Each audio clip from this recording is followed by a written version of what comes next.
This is a story I've never told anyone before, but I can't keep it inside anymore.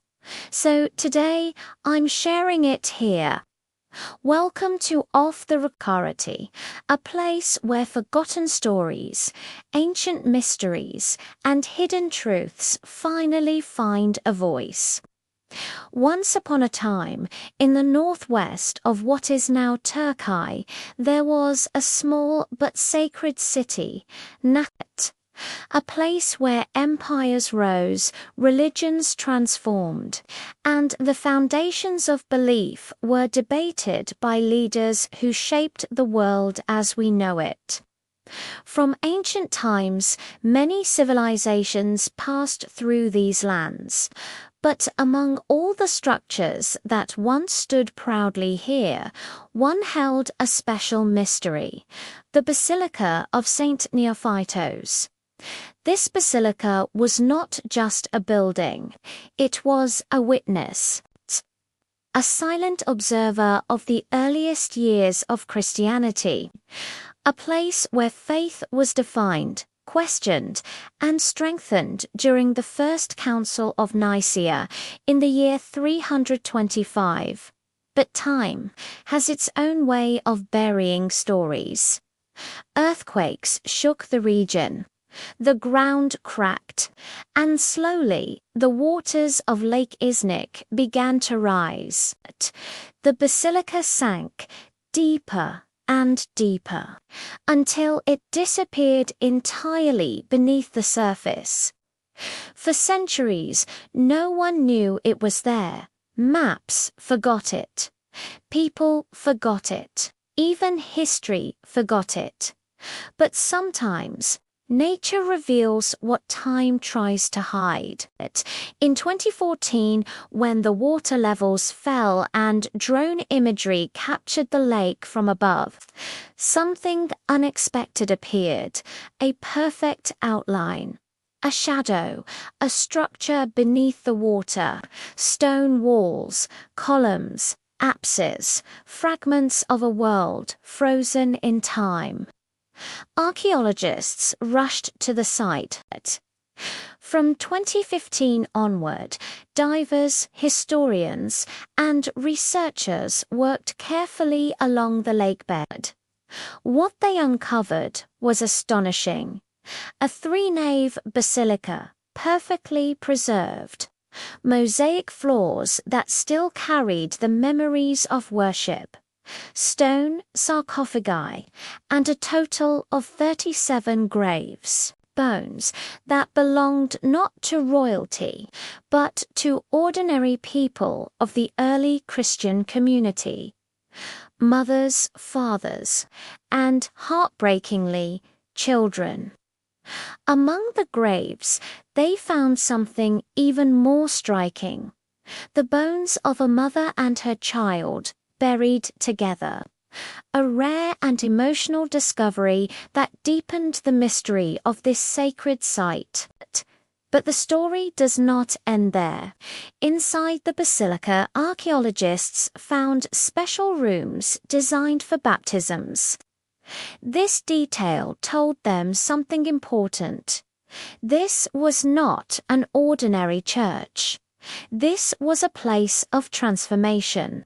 A place where people stepped into water as one version of themselves and emerged as another. Some researchers believe the basilica was dedicated to a martyr child, a young boy who, according to legend, lost his life for his faith.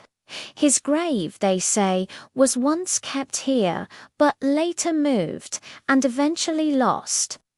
Official archaeological records do not confirm this, but legends always linger longer than facts. The stones, the ruins, the silence under the lake, all whisper the same thing. Something sacred happened here. Fast forward to 2025. This year marks a turning point, not only because the basilica's rediscovery enters its first decade of study, but also because Pope Leo XIV is scheduled to visit Iznik, the first papal visit to this region in centuries. Pate, for Christians around the world.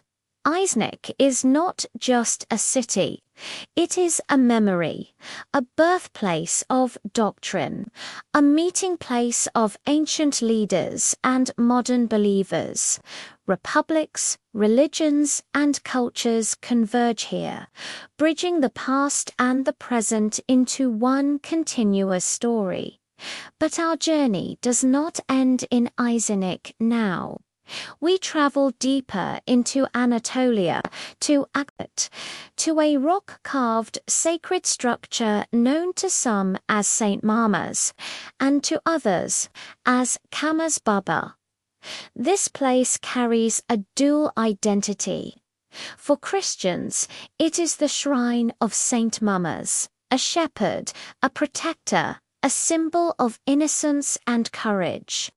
For Muslims, Kamaz Baba represents a guardian of monotheism, a figure of unity, a bridge between beliefs. Inside its ancient rock walls, legends say it honors the memory of a child, just like the basilica in Iznik, in Christian iconography.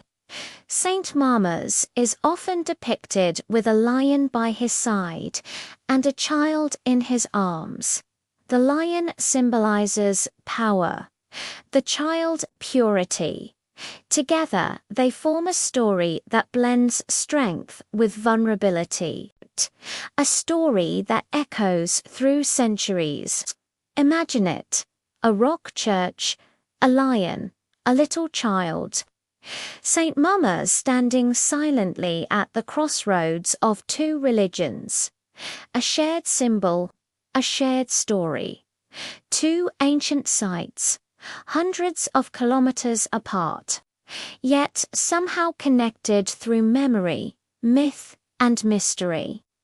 Here at Off the Record, we explore both archaeological truths and the legends that surround them. Because history is never just about what happened. It's about what people believed happened. It's about the thin line between truth and myth. If you're ready, if you're listening quietly, then this story is yours now. And remember, some stories were recorded, others stayed off the